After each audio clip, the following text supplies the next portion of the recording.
My name is Ralph Anthony Carbone. I go by Tony Carbone. I was an E5. I was an I seaman. Okay, civilian life. I was born in Brooklyn, New York. We lived there until 1953, which would have made me 14. And we moved to Long Island, Franklin Square, Long Island. You want the legitimate stuff, right? Okay. I went to school on Long Island, to Sawanica High School. And probably 6 months or a year before I went in the Navy, I had a fight with a guy, and I wound up, I hurt him pretty bad. And the judge said, you have 2 choices. And I took option 2, which was go in the Navy or the military if my parents would sign me in. If not, and my records would be sealed and whatever else. So I wound up going in the Navy. I was 17 years and 2 months. As soon as I graduated from high school, I went down and had to enlist and wound up going to boot camp in Bainbridge, Maryland. When we got to boot camp, the bulk of us were from New York and New Jersey. And our CO was a short guy, 5'6" or whatever. He was a Southerner. I failed the swim course. I'd never been in fresh water in my life. Always salt water, Coney Island, whatever. And when, you had to climb up that ladder, jump off that thing, 20 some odd feet into the water, feet first, not diving. I had no clue. I'm waiting to come up and I'm not coming up. And they wouldn't let you go to the side of the pool. They pushed you off with these poles with like a rubber into it and just beat you off. The guys at the swim class, there were 2, I guess they were chiefs, I don't know what the hell they were, but they were evil. These guys hated Yankees, and they did everything they could to make your life miserable. If you didn't do exactly what they wanted, they just punched your ass while you were in the water. So that was my experience. The guys in the barracks on the first deck, they were mostly Southerners. So mostly Yankees, mostly Southerners. Next thing you know, there's all kinds of commotions going on.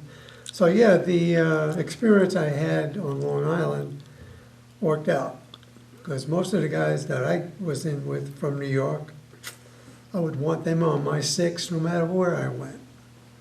So that was my experience in boot camp. Somebody would come through early in the morning, sometimes banging garbage cans, knocking bunks over, throwing people out of their bunks, lights going on, and we would have to march with I guess that's a 1903 Springfield in our skivvies. And we were there in the winter. It wasn't a pleasant experience. If you had time to get your boots on, that was good. Otherwise, you were barefoot. So that happened a couple of times. It didn't happen often, but it happened a couple of times. I know we marched constantly on that grinder, constantly. And if you did something wrong, you had to run around the grinder with that piece over your head, which wasn't easy. And then from there, we would go to the scullery, mess hall. That was our mess hall duty for a couple of weeks. Yeah, boot camp was kind of different for me, because if you wanted to punch out somebody, then you're going to wind up in a brig, so you couldn't. So you had to bite your tongue. So yeah, it was not a pleasant experience. In boot camp, you had to do your own laundry, and they had this room outside, not in the barracks. They didn't have washers and dryers. You went out there and you scrubbed your clothing on this, like, similar to this, with water running down, and you scrubbed it with a laundry bar. Then you had to hang it on a line, and you didn't have clothespins. They had these little pieces of string, I forget what they call them, and you had to tie them on there. Sometimes you had to stand clothesline watch. And you could be out there and it could be raining. There could be no clothes on the line, but you had to stand out there and make sure nobody stole the clothesline, I guess. I don't know. I did a lot of different weird watches in boot camp, fire watch, and things like that. It was a different experience to have to go everywhere with a rifle. And then when you came across a petty officer or actually an officer, you were supposed to salute them, which was difficult if you had just gone and picked up your mail and you had packages in one arm, a rifle in the other arm, and somebody's coming along and needs to be saluted. And they made sure you did. So there was a lot of weird experiences in boot camp. So I've had a lot of good experiences with the military, some great experiences. The only negative was boot camp. But from there I went to Great Lakes to go to A school. We were up there probably November through February, January at least. And went to power school, A school, a couple of different schools. We got Cinderella Liberties, we could go into town. We got one in boot camp, actually, I forgot about that. I went to Bainbridge, Maryland for a Cinderella Liberty. Meant you had to be back by midnight. I was never of drinking age while I was on active duty, because I went in when I was 17. So by the time I was 21, I was out of active duty. But they had 3-2 beer, and that's all I remember in there. And Liberties when I was up at Great Lakes was actually pretty good. Met a lot of girls in different clubs and whatnot like that. So yeah, that was a pretty good experience. Around December of '56, we got to choose the ships that we wanted. It was based on top man in the class got first choice, and I was second or third, and we both chose the Saratoga, which was being built in a Brooklyn Navy Yard. I think sometime around January after Christmas leave, we reported aboard the Saratoga, and we were the first crew, one of the first crews. There was plank owners before us, but we were considered plank owners because we were first crew. So I always considered myself a plank owner. Get on a train and head to Florida. And when the train got to whatever the train station was in Florida, get off of that and go to a bus station, get on a bus that's going to take me to Mayport, Florida. And she's heard this story 100 times. I go in the bus station because I have to go to the bathroom, and I'm going to the bathroom at a urinal, and this big cop comes in and goes, "Son, you're in the wrong bathroom." And for a second, I thought I was in the ladies' room. And I go, "Well, they don't have urinals in the ladies' room." I was in the colored bathroom. Now, I'd not to say there weren't any blacks in Brooklyn, but I never had any problems. But I had no idea what went on in the South. So that was my first experience in Florida. Then I get on the bus. I go in the back of the bus and I sit down, and the bus pulls over and stops. And the bus driver says, "Son, you need to move forward to that white line, or this bus is not moving." So I had to get up. Everybody's looking at me.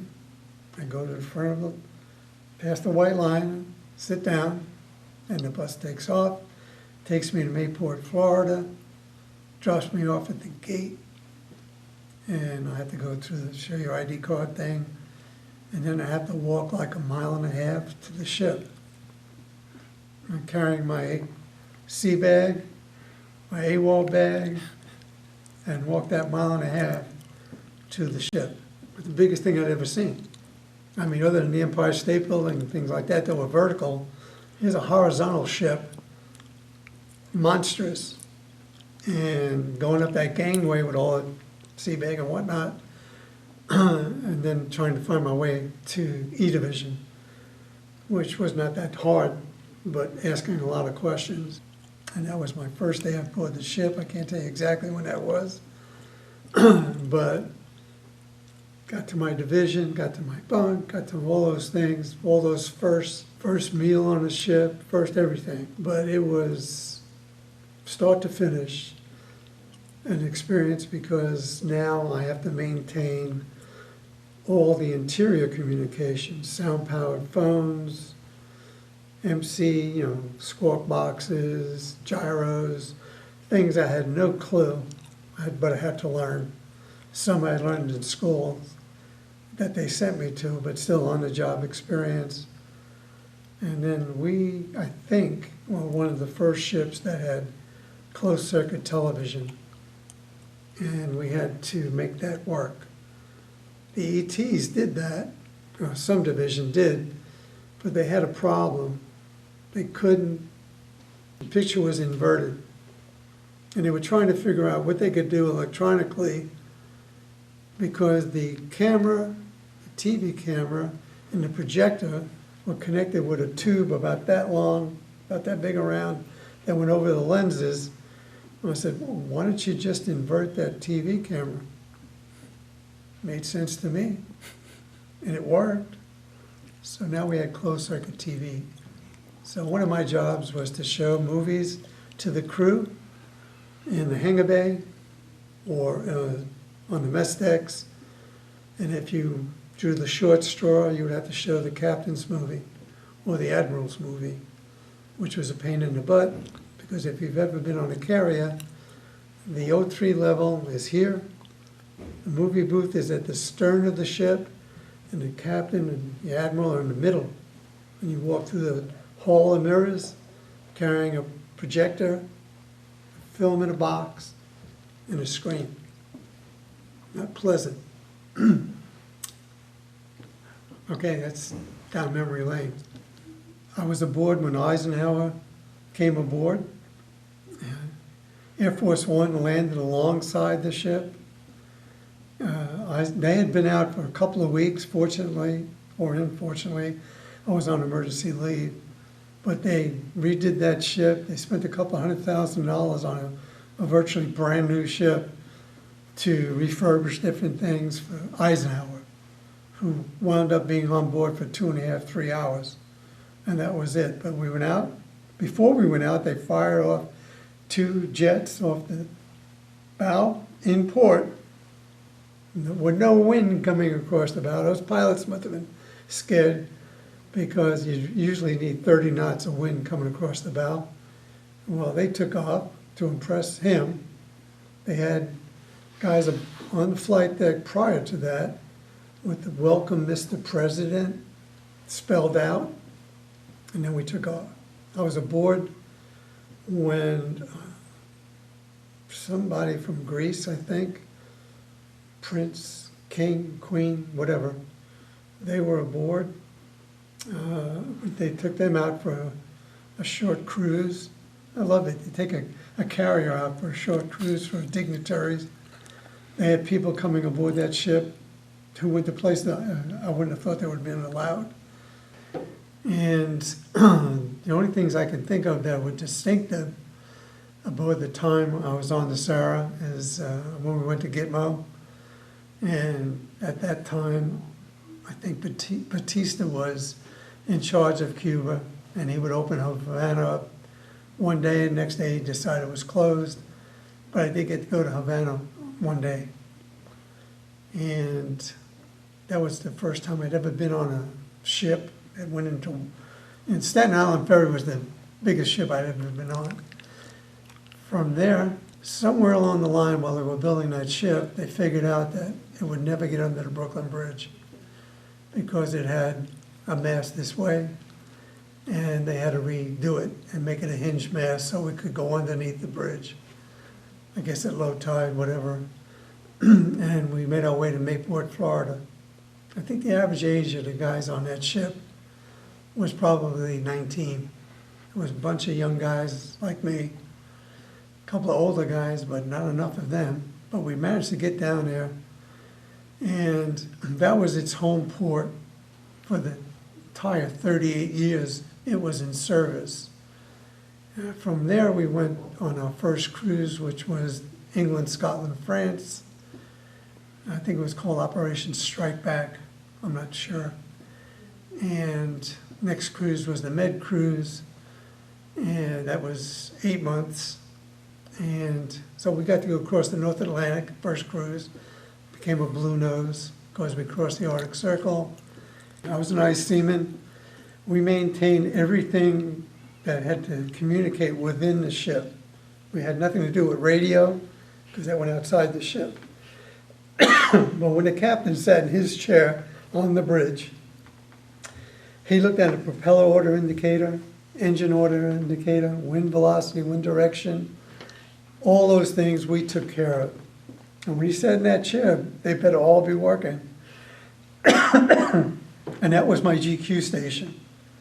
My bunk was on the second deck, which is two levels, or one level below the hangar deck. And the bridge was, he was at the 08 level. When general quarters went, many times I ran up there with my clothes, my shoes on, but my clothes, because I wouldn't have time to get dressed. Because as you're going, they're securing all these hatches and doorways that are marked zebra, and you can't get through them. So I had to get to that GQ station. I didn't have a hell of a lot of time. So a lot of times I ran up there in my underwear. But yeah, there was one other thing we took care of that was called a pit sword. And that's what was at the very bottom of the ship. You had to climb down this rung ladder, and you're actually at the very bottom of the ship. This pit sword went down in the water, and it measured the speed of the ship. That had to be lowered when you went into port, when you left port, and when you went into port, it had to be raised. So nobody wanted that job. So every once in a while, I would have to do that, but rarely, thank God. I had 3 tiers. I was in the middle one. It was a fold-down metal. I had air conditioning nozzles. I had a bunk light and 2 lockers that I could put my clothes in. What most Navy guys did with their uniforms, to press them, unless you wound up finding somebody in the laundry to do it for you, and we did, we would put them underneath the mattress, and that would iron it out. And yeah, it was convenient. I mean, I loved it. I mean, the only negative to E Division was that it was at the stern of the ship, and it was some metal thing rattling away that you could hear all the time as the ship got underway. You could hear that constantly, but you wind up, you go to sleep no matter what, because most of the times you're tired. I'm a guy from Brooklyn who'd never been anywhere but New Jersey. And going to first England, Scotland, and France on the first cruise, which was memorable only because, you know, all the things that you think about or hear about England. And back then it was teddy boys, they were supposed to be gangs or whatever. Scotland, people were super friendly. They took that carrier up the Firth of Clyde. Someday look that up on a map. And you tell me how this guy got his carrier up the Firth of Clyde. How he did that, I'll never know. And they had a ceremony for various ships. They were not just American, but from other nationalities. I'm trying to think of the town, Gosport. The mayor and mayors of Gosport greeted us. I remember him distinctly because he was about 5'5". He had this crown on his head, this thing around his neck, and he had a scepter. But the other part of it was there were lots of girls there to dance with, all kinds of food and drink. In Brest, France, when we got there, apparently we had blown the hell out of Brest, France during the Second World War and leveled it. They weren't too pleased to see us. Apparently they got every female above the age of 6, I guess, out of that doggone town. There were no women there at all. And there's another story hooked up with that one. They had this arcade going where you could shoot the eye out of some kind of bird with a .22. You had 5 shots. Pretty much everybody shot the head off. And they gave you a bottle of champagne, which we were able to sneak aboard the ship. Turned out it was made with wood grain alcohol. So a lot of us guys wound up in sick bay because we'd all we could see is gray. They pumped our stomachs, they gave us something to clear it up, because obviously I can see now. I became a blue nose when we went across the Arctic, so yeah. And I find that they have these rituals that they do. I had to crawl through that, I don't know what it was, but it had all kinds of garbage and hideous smelling things in there, and you had to crawl through that. And then they wanted to cut my hair, which was a big mistake. And there was no way in hell anybody was going to cut whatever hair I had left on my head, because I would have thrown that guy overboard. So I convinced him not to do it. But everybody went through that tube with all that crapola, and then at the other end of it was a guy on what was supposed to be a throne, and he had all this stuff greased. It was a heavy guy, all this stuff on his stomach, and we were supposed to kiss his navel, and then we became blue noses, got certificates for it. And I was in there on the ship when we sank in port, in Mayport. Some electrician opened up a 38-inch sea valve to main whatever. And we were on the beach, me and a couple other guys having a beer or whatever, and general quarters went. And we watched the ship list and found out that it was sinking, and it actually did sink in port. It went to the bottom. I mean, it wasn't that far down. But they had to pump that engine room out. They had to have scuba divers go through that valve and close it manually, and then they could pump it out. And I think it was like maybe a week later, after we repaired all the stuff that we had, that I seamen had to do, but there had to be a lot of people doing things in the engine room. They sent us back to Brooklyn, and they cut a square in the flight deck, in the hangar deck, in the next deck, all the way down to that main machinery room, and pulled out a main condensing gear or something that was in the Brooklyn Navy Yard, because they were constructing another carrier. And they took that part, put it here, put it down, put it in, made sure everything worked, I guess, and then they welded each deck back up like a house of cards. And I think we thought we'd be there for years. We were there for 20 some odd days. And they got us back in and out.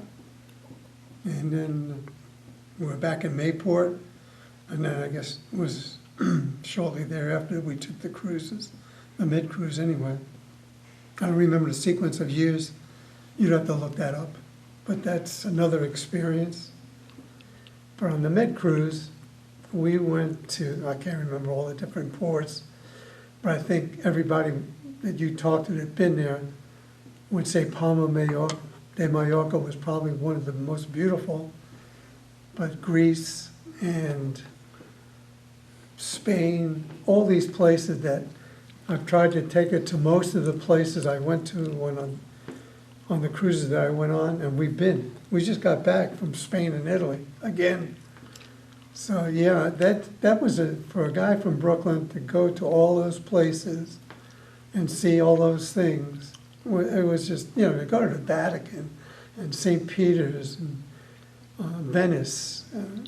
These were all, the ship didn't go there, but Special Services had all these tours, and I took every one of them. I wound up going to the Alps with a pea coat, a sweatshirt, navy cap, whatever, and it was freezing. They showed you how to put your skis on, how to get up when you fall down, and how to snow plow. And they put us on a lift that took us up to where I'm sure the Olympics go. And I looked down there, and I had to go down there. I snow plowed all the way down, took them off, and went into the lounge where the booze was, where the women were, and that was the last time I'd ever been on skis. But yeah, every place we went was an incredible place to go, except for Lebanon, which didn't actually get to see, thank God. And while we were in the Med, We were at Cannes, France, payday, and general quarters went on.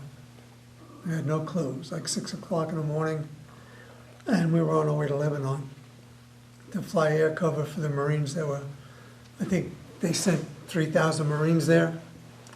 When we got there, a platoon of Marines was ill, so they decided that they were going to send Navy guys as a landing party. And my chief told me, another guy, Esposito, and I forget the other dude's name, I want to say it was Wenzel, but not positive, and he told me I was going to be a 50 caliber machine gunner. I said, I don't even know what one looks like. I have no idea. So he said, you'll figure it out. So we were on that Liberty boat heading for the beach, and we panicked. We really didn't know what the hell we were going to do. And fortunately, about 150 yards from the beach, we turned around, went back. It was all over. I don't think that skirmish lasted more than a week or two. So we went back to the Sarah. We hung out there for a while, and then we went back. For somebody that was never on anything like it, any kind of a ship, it was amazing. And it was a great experience. Like I said, met a lot of guys, not only in my division, but I met a lot of officers because I showed the Wardrobe movie and got to meet a lot of those guys. And they became, not that we could be friends, but I'm showing your movie. So they had to be good to me if they want to see a good movie, because I was the guy who was going to bring it down there. The only one that insisted on movies was the exec. His name was Konitzer. I remember him distinctly because he bailed me out of a couple of tough experiences. One I can't relate, one that was really good. When I left the ship to go on emergency leave, I wound up in Norfolk at a transit barracks. And some guy's waking me up at 5 o'clock in the morning, telling me I have to, first thing he did wrong was touch me. And I just jumped out and had him up against a locker before I could think about it, and wanted me to go on a working party. He was a 3-striper seaman. I said, just get the hell out of here.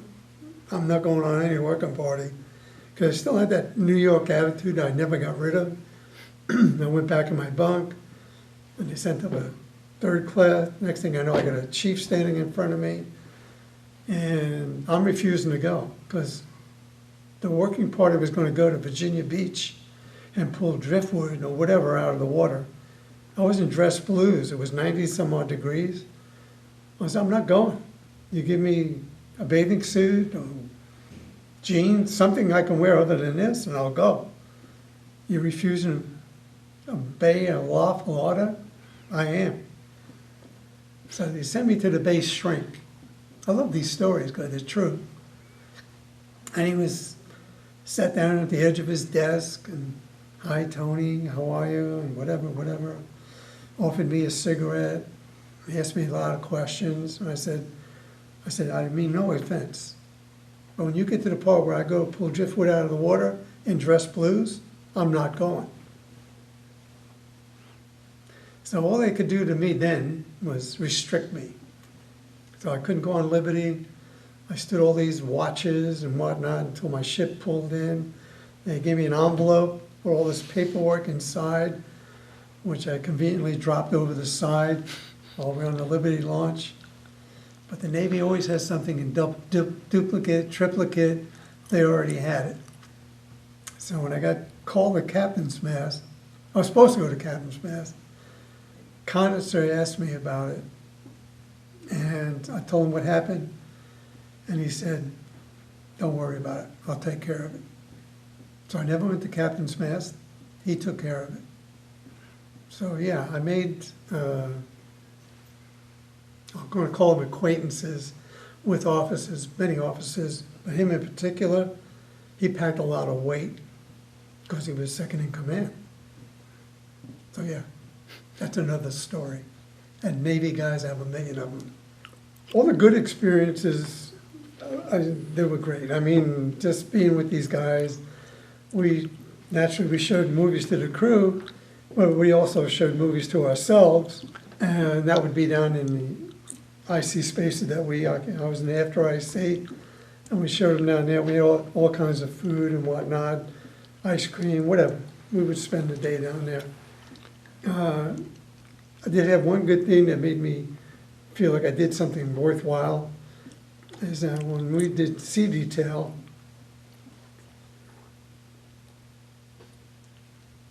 my job was to maintain the lines, the sound-powered line that went from the Saratoga to whatever ship coming alongside to be refueled. Destroyers, they would come up one by one, they get refueled, and the bosun mates did their job getting the hoses over from one ship to the other, maintaining it, pumping fuel, whatever.